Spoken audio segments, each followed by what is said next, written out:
속 헤매이던 내 영혼 갈 길 몰라 방황할 때에 주의 십자가 영광의 그 빛이 나를 향해 비추어 주셨네.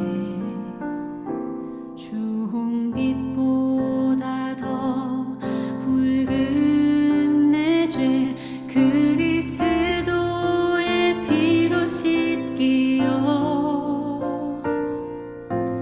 완전한 사랑 주님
주 안에서 항상 기뻐하라.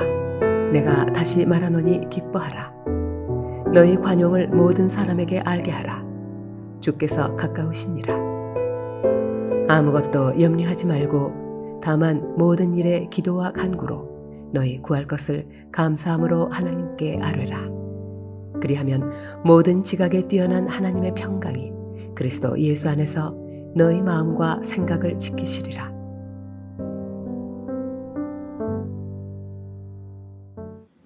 할렐루야. 오래전에 어떤 한 인기 절정의 개그맨이 어느 날 갑자기 방송활동 중단을 발표한 적이 있었습니다. 그 이유는 바로 불안장애 때문이었는데요. TV에서 보던 그의 모습은 항상 즐겁고 언제나 밝게 웃는 모습이었었는데 오래전부터 남모르게 불안장애를 알아왔다고 하는 것이었습니다. 그는 이렇게 고백을 했습니다. 내 실력에 비해 너무 잘 되다 보니 미천이 드러날까 두려웠습니다. 내 옆에 있는 사람들이 이유 없이 나를 칼로 찌를 것 같은 그런 불안감에 항상 시달려 왔습니다. 자, 겉으로는 아주 행복해 보였어요. 그러나 진실은 그렇지 않았던 것이죠. 여러분, 우리 그리스도인들은 행복해 보이는 자가 아니라 진짜 행복한 자가 되어야 하는 것입니다. 모든 사람이 행복을 원합니다. 그런데 감사하게도 우리 하나님께서도 우리가 행복을 누리며 살기를 원하고 계세요. 하나님께서 인간을 창조하실 때 복을 주셨습니다.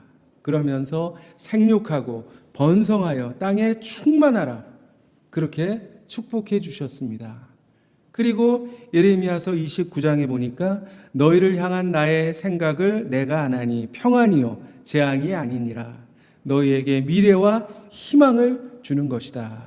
주님께서 그렇게 말씀하셨습니다. 그러므로 우리는 행복해야만 합니다. 행복해야 마땅합니다. 자, 그런데 우리의 현실은 어떻습니까? 행복하지만은 않은 것 같아요. 얼마 전에 국가별 행복 지수를 발표했는데 OECD 37개 나라 가운데 우리나라가 35위를 차지했다고 합니다. 정말 많은 사람들이 자신의 삶을 불평하면서 아주 불만을 가득 안고 살아가고 있다고 하는 것이죠. 자, 그러면 어떻게 해야 행복하게 살아갈 수 있을까요? 오늘 성경은 우리에게 이렇게 말씀하고 있습니다. 주 안에서 항상 기뻐하라. 내가 다시 말하노니 기뻐하라. 무엇보다도 주 안에, 그리스도 안에 거해야 된다라고 그렇게 말씀하고 있는 거예요. 행복이 눈에 보이는 가장 확실한 열매가 무엇입니까? 바로 기쁨이죠. 기쁨이 가득하다면 행복한 거예요. 그런데 오늘 말씀은 주 안에, 주님 안에 거해야 항상 기뻐할 수 있다. 그렇게 말씀하고 있는 것입니다. 요한복음 15장에도 예수님께서 나는 포도나무요 너희는 가지라. 그가 내 안에 내가 그 안에 거하면 그 사람은 열매를 많이 맺나니 나를 떠나서는 너희가 아무것도 할 수 없다. 그렇게 말씀하셨습니다. 가지는 나무에 붙어 있어야 돼요. 나무에 붙어 있어야 열매를 맺을 수가 있는 것입니다. 마찬가지로 우리 그리스도인들도 포도나무이신 예수님 안에 거해야 기쁨의 열매, 행복의 열매를 맺을 수가 있는 것입니다. 행복은 내 힘과 내 노력으로만 얻을 수 있는 게 아니에요. 우리가 주님 안에 거할 때 주님이 우리에게 공급해 주시는 그 행복의 진액을 받아서 비로소 행복을 누릴 수 있는 것입니다. 우리 찬송가 가사 가운데 주 안에 있는 나에게 딴 근심 있으랴 십자가 밑에 나아가 내 짐을 풀었네. 그런 찬송이 있습니다. 그 찬송에도 주 안에 있을 때 근심과 걱정이 다 사라진다고 그렇게 노래하고 있는 것입니다. 주 안에 항상 기뻐하라. 이 고백을 한 사람이 누구입니까? 바로 사도 바울입니다. 사도 바울은 지금 로마 감옥에 갇혀 있어요. 언제 처형당할지 모르는 그런 죄수의 몸으로 생활하고 있었습니다. 그럼에도 불구하고 환희의 노래를 부르고 있는 거예요. 아마 세상 사람들이 보면서 미쳤다고 했을 거예요. 그러나 그는 주 안에 있었기 때문에 정말 세상이 줄 수 없는 그런 기쁨을 누릴 수가 있었던 것이죠. 주님 안에 있는 자에게는 용서의 기쁨이 있어요. 그리고 영생의 기쁨이 있는 것입니다. 우리가 생명보험, 건강보험 하나만 들어도 마음이 든든하죠. 그런데 우리는 천국보험을 들고 살아가는 사람입니다. 얼마나 행복합니까? 그러므로 주 안에 기뻐할 수 있는 것이죠. 성경에 악인에게는 평강이 없다 했습니다. 그렇습니다. 주 밖에 있는 사람들은 편안해 보이지만 불안해요. 부족한 게 없어 보이지만 그러나 공허한 인생을 살아가고 있는 거예요. 그러나 우리는 주님이 동행하시기 때문에 부족함이 없는 삶을 살아갈 수가 있습니다. 주님께서 내가 세상 끝날까지 너희와 항상 함께 있으리라 그렇게 약속해 주셨어요. 예수 안에 있는 자는 불행할 수가 없습니다. 여러분, 예수 안에 늘 거함으로 주님과 동행하심으로 언제나 주 안에 행복한 삶을 살아가시기를 축복합니다. 또한 오늘 말씀에 주님께서는 우리가 행복을 위해서 관용을 베풀어야 한다 그렇게 말씀하고 계세요. 오늘 5절 말씀에 너희 관용을 모든 사람에게 알게 하라. 주께서 가까우시니라. 주 안에 거하는 자, 하나님께 죄 사함을 받은 자들에게 꼭 나타나는 모습이 있는데요. 바로 관용입니다. 관용이란 너그러운 마음이죠. 내가 하나님 앞에서 얼마나 부끄러운 죄인이었는지 아는 사람은 남에게 관용을 베풀게 되는 것입니다. 다른 사람들에게 너그럽게 대할 수가 있는 거예요. 우리는 세상에서 항상 인간관계 속에서 살아갈 수밖에 없습니다. 그러므로 행복을 누리기 위해서는 하나님과의 관계도 좋아야 되지만 또 이웃과의 관계도 좋아야 합니다. 사람들과 관계가 불편하면 절대로 행복해질 수가 없는 것이죠. 우리가 다른 사람들과 어떻게 좋은 관계를 맺을 수 있을까요? 무엇보다도 관용의 정신이 필요합니다. 너그러운 마음을 갖지 못하면 절대로 좋은 관계를 맺을 수가 없는 것이죠. 날카로운 잣대로 언제나 사람들을 비판하면 관계가 틀어질 수밖에 없어요. 보통 사람들이 싸울 때 자주 하는 말이 있죠. 어떤 말입니까? 아니, 당신 나에게 어떻게 그럴 수가 있어? 이렇게 비난을 합니다. 그러나 우리가 관용의 마음을 가지게 되면 다른 사람들에게 그럴 수도 있지, 그렇게 이해할 수 있게 되는 것이에요. 인간은 어차피 죄인입니다. 죄인은 완전할 수가 없어요. 허물도 있고 실수도 하기 마련입니다. 그러므로 세상은 서로 용서하며 서로 봐주며 살아가는 거예요. 요즘에 심각한 사회 현상 가운데 보복운전이 문제가 되고 있어요. 이 보복운전이 아주 대형 사고로 이어지는 경우도 있다고 합니다. 정말 운전을 하다 보면 열받을 때가 있어요. 그런데 운전할 때도 관용이 필요한 것 같습니다.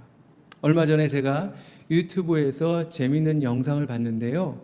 외국의 어떤 도로를 달리던 두 차량의 운전자가 서로 시비가 붙었어요. 급기야는 차를 길가에 세우고 차에서 내렸습니다. 이제 서로 막 밀치고 싸움을 하려고 하는 순간 앞차 운전사가 자기 차 트렁크를 열었습니다. 뒷차 운전사가 그 모습을 보면서 혹시나 무슨 총이나 흉기를 꺼내는 게 아닌가 움찔했어요. 그런데 그 앞차 운전사가 꺼낸 것은 무엇이었을까요? 바로 샌드백이었어요. 복싱 연습할 때 사용하는 샌드백을 그 트렁크에서 꺼내더니 그 샌드백을 막 때리기 시작했어요. 막 화가 나는 상황에서 샌드백에 스트레스를 푼 거예요. 그러더니 이제 뒷차 운전사에게도 한번 이 샌드백을 쳐보라고 권합니다. 그래서 이 두 사람이 함께 샌드백을 치면서 화를 풀고 서로 악수를 하면서 웃으면서 헤어지는 그런 영상이었습니다.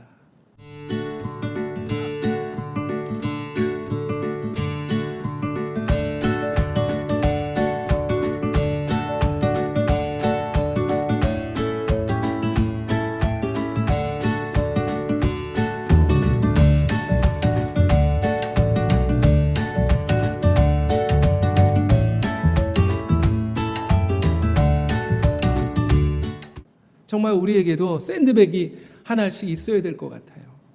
남편과 아내가 서로 관용하고, 또 부모와 자녀가 서로 관용하고, 또 교인들끼리도 서로 관용하면서 용서하면서 함께 행복을 만들어 나갈 때 우리는 진정으로 행복한 삶을 살 수가 있는 것입니다. 자, 마지막으로 우리가 행복해지기 위해서는 하나님께 맡겨야 합니다. 여러분, 세상에서 가장 행복한 사람들이 누구라고 생각을 하십니까? 바로 어린아이들이에요. 어린아이들은 걱정하는 법이 없어요. 여러분, 어린아이들이 한숨 쉬는 거 보셨습니까? 뭐 돈 걱정도 하지 않고, 취업 걱정도 하지 않고, 그리고 장래 걱정도 하는 법이 없어요. 그래서 예수님께서 어린아이를 가리키며 천국이 이런 자들의 것이라 그렇게 말씀하셨잖아요. 정말 아이들은 천진난만합니다. 그런데 그 비결이 무엇일까요? 그것은 바로 그 아이들이 부모를 전적으로 믿기 때문입니다. 부모에게 모든 것을 맡기고 살아가기 때문입니다. 맡기는 게 행복의 조건이에요. 그런데 이제 나이가 들수록 맡기질 못해요. 그런데 그렇게 될 수밖에 없는 것이 사람들을 믿고 맡겼다가 배신당하고 낭패를 보는 그런 경험을 하기 때문입니다. 여러분, 사람을 믿고 의지하는 것은 한계가 있어요. 우리 이사야서 말씀에 너희는 인생을 의지하지 말라. 그의 호흡은 코에 있나니 샘할 가치가 어디 있느냐. 그렇게 말씀하셨고요. 그리고 시편에도 귀인들을 의지하지 말며 도울 힘이 없는 인생도 의지하지 말지니 그의 호흡이 끊어지면 흙으로 돌아가서 그날에 그의 생각이 소멸하리로다. 자, 우리가 무턱대고 사람을 의심하는 것도 문제지만 사람을 너무 믿고 의지하는 것, 그것도 지혜로운 모습이 아닌 것 같아요. 우리가 행복하게 살려면 사람이 아니라 하나님을 의지해야 합니다. 자, 다윗은 뭐라고 고백하고 있습니까? 시편 131편에 실로 내가 내 영혼으로 고요하고 평온하게 하기를 젖된 아이가 그의 어머니 품에 있음 같게 하였나니 내 영혼이 젖된 아이와 같도다. 그렇게 고백했어요. 젖을 배불리 먹고 엄마 품에 안겨 곱게 잠든 그 아기처럼 정말 만족스럽고 행복한 상태가 또 어디 있겠습니까? 다윗이 이렇게 행복을 누리며 살 수 있었던 것은 바로 전적으로 하나님을 신뢰했기 때문입니다. 오늘 본문 6절 말씀에도 아무것도 염려하지 말고 다만 모든 일에 기도와 간구로 너희 구할 것을 감사함으로 하나님께 아뢰라. 그렇게 말씀했어요. 우리가 염려한다고 해결되는 것은 아무도 없죠. 오히려 염려는 우리를 위축시켜서 할 일도 제대로 못하게 만들어요. 염려하는 대신 기도와 간구로 구할 것을 감사함으로 하나님께 아뢰라. 그렇게 말씀하고 있습니다. 자, 기도하는 것은 하나님께서 우리 성도들에게 주신 특권이죠. 하나님께 맡기는 행위가 바로 기도예요. 아무나 하나님께 맡길 수 있는 게 아니에요. 오직 믿음이 있는 자만이 하나님께 맡기며 살아갈 수 있는 것이죠. 하나님은 기도로 맡긴 자들에게 평강을 선물로 주십니다. 자, 그런데 하나님께서 주시는 평강은 어떤 평강일까요? 오늘 7절 말씀에 그리하면 모든 지각에 뛰어난 하나님의 평강, 모든 지각에 뛰어난 하나님의 평강을 주시겠다, 그렇게 약속하고 계십니다. 그야말로 우리의 상식을 뛰어넘는 초월적인 놀라운 평강을 우리에게 주셔서 어떤 상황 가운데 있든지 우리가 행복을 누리며 살아갈 수 있게 하신다고 약속하신 것입니다. 여러분, 요즘에 이런 덕담이 유행한다고 합니다. 화천대유 하세요. 천화동인 하세요. 성남도시개발공사가 대장동을 불법 개발하면서 땅을 헐값에 사들여서 몇백 배, 몇천 배의 수익을 냈다고 하는 것이죠. 그렇게 쉽게 엄청난 부를 축적한 사람들을 부러워하는 그런 사람들이 있는 것 같아요. 그러나 저는 그들의 모든 비리가 얼마 안 가서 온 천하에 드러나게 될 것이다. 그리고 그에 합당한 처벌을 받게 될 것이다, 그렇게 믿습니다. 여러분, 화천대유, 천화동인이 진짜 축복이 아닙니다. 그저 손쉽게 많은 재물을 얻는 것, 오히려 그것이 화가 될 수 있는 것이죠. 자, 우리는 주님 안에서 주님이 주시는 참된 축복을 누려야 합니다. 이웃에게 관용을 항상 베풀고 모든 두려움과 모든 삶의 문제들을 하나님께 맡기고 하나님이 주시는 모든 지각을 뛰어넘는 참된 행복을 누리면서 살아가시는 저와 여러분이 되시기를 간절히 소망합니다. 기도하겠습니다. 우리의 목자가 되신 참 좋으신 하나님 아버지, 하나님께서 늘 우리와 동행하시고 우리를 눈동자와 같이 지키고 계시는데도 저희들은 늘 걱정하고 하나님이 주시는 행복을 누리지 못하며 살 때가 많았음을 주님 고백합니다. 주님, 믿음 없는 저희들 용서하여 주시옵시고 우리에게 진정한 믿음을 허락하여 주셔서 항상 주님 안에 거함으로 세상이 줄 수 없는 참된 기쁨을 누리게 하여 주시고, 그리고 다른 이웃들에게도 늘 관용을 베풀고 언제나 기도로 하나님께 맡기면서 하나님이 주시는 평안과 하나님이 주시는 참된 만족을 누리면서 살아갈 수 있도록 주여 도와주시옵소서. 세상 사람들 부러워하지 않게 하여 주시고 정말 오직 주님만을 바라보며 주님만을 의지하는 우리 모두가 되게 하여 주시옵소서. 예수님 이름으로 기도합니다. 아멘. 이제는 예수 그리스도의 은혜와 하나님의 사랑과 성령님의 교통하심이, 비록 참으로 걱정도 많고 문제도 많은 그런 세상 살아가지만 언제나 하나님의 자녀로서 하나님이 주시는 그 행복을 마음껏 누리면서 하나님을 찬양하며 하나님께 감사하며 살아갈 것을 마음으로 다짐하는 우리 사랑하는 모든 주의 권속들 머리머리 위에 이제부터 영원히 항상 함께 하시기를 간절히 축원하옵나이다. 아멘.